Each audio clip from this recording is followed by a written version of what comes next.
eventually in August to a bigger space, not just for the movement, but because we want to have a place for our kids to really have, a space for community.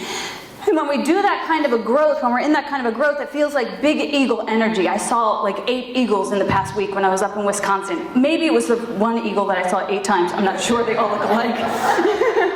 But I saw these big eagles and I was like, And then we also, with that, to have balance, we also have to have mouse energy, which is what pays attention to the details. So we talk about the big vision, and we talk about the little mouse, the details. So Mary's going to read us something from Kyle Gibran about how to be a good parent to anything that you're birthing, not just children, but to anything that you're birthing.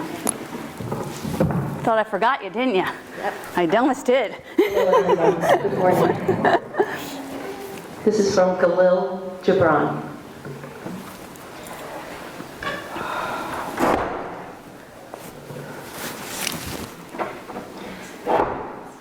And though they are with you, yet they belong not to you.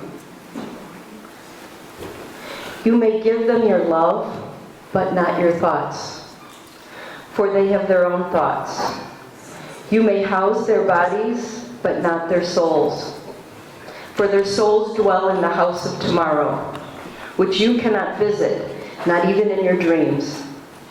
You may strive to be like them, but seek not to make them like you. For life goes not backward, nor tarries with yesterday. You are the bows from which your children, as living arrows, are sent forth.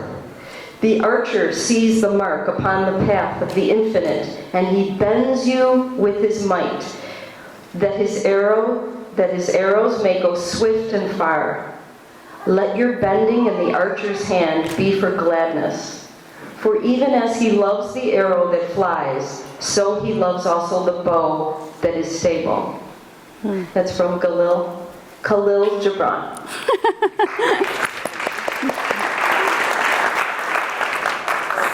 So in order to have stability, what we're talking about is that the balance between the big vision and the small details. And what we call that here is love, the and the law, the Well, for some of us, the law is because they love it so much, but not for me. I'm very much a love person, so I have to practice the paying attention to the details, But thankfully, I'm on a team of people here who, help me with my blind spots, because as much as we're going to roll forward with audacious love, the rent's got to get paid. And that's why I had to run home and get the check today. I was like, I forgot something. So anyhow, we're all humans here doing the very best we can with what we have. And that's the beautiful thing about Speakeasy, is that we get to come open with our warts and our riddles and say, this is who I am. And these are the places that I'm still working and growing. Nobody sits higher than anyone else here. We sit knee to knee like you see in a circle, sharing the wisdom that lives within each seat. We're each here as a teacher. And today, our most magnificent teacher is Earnest James. And I love that we're celebrating him as our first baby that we're blessing here at Speakeasy, because these 2 names have meant so much to me in my spiritual path. My dad's name was James, and he was a great teacher. He was a great sturdy bow, and he helped this arrow shoot in the right direction. And and he had to stay stable during times that were rough. When my mom died, he stayed stable with 8 kids. I don't know how he did it, but God bless him. So also Earnest is another name that's is true to my heart, as some of the practitioners here come from a philosophy called Science of Mind, which is Ernest Holmes, who was a modern metaphysical mystic, who brought in the idea that maybe some of us have heard for the first time from Ernest Holmes, a new thought that said there's a power that lives within you that cannot fail. A power that lives within you that cannot fail. There needs to be no middleman. You could go within, and if you go within, you never go without. And this power can absolutely transcend your experience and bring you to a place of prosperity, purposefulness, and peace. And not just for your own good, but so that you can have a mighty and magnificent impact on the world. I mean, what could be more divine than that? So Earnest is representing and has had some mighty people who have cut a path for him in this world. And isn't that the great news today?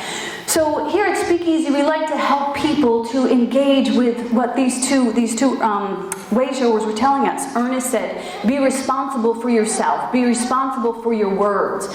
And because we honor creativity along with spirituality, there's another Ernest that I'd like to mention, Ernest Hemingway, who also was a great thinker, a writer, a philosopher, and he had the same kind of content that Ernest Holmes had. He said, never, always do what you say, always do sober what you said you were going to do while drunk.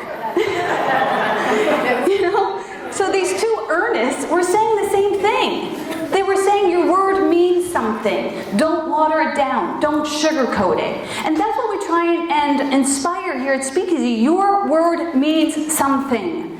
It can change your life. We've all who sat in these chairs have said words that have catapulted us into a magnificent state of being. First, both admissions and affirmations. You know, some of the admissions might have been, you know what, I am an alcoholic. Some of the affirmations might have been, you know what, I'm so much better than this situation. Whatever those words were that catapulted you into your highest and greatest yet to be, there's still so many words that you have left unsaid. So my role is to help you get to know that your words make a difference. We're going to spend a moment today saying hello to each other. And it doesn't have to be too long. You could just say hello to your neighbor. But you can decide. If you're a big eagle person, you might want to activate a little mouse energy and just pay attention to the person under your nose. If you're usually a little mouse person, you might want to say, hey, I'm ready to give somebody a hug. Your choice. We're not going to push you anywhere. You don't want to go. Just a suggestion. But we will be saying hello to each other. So have your way.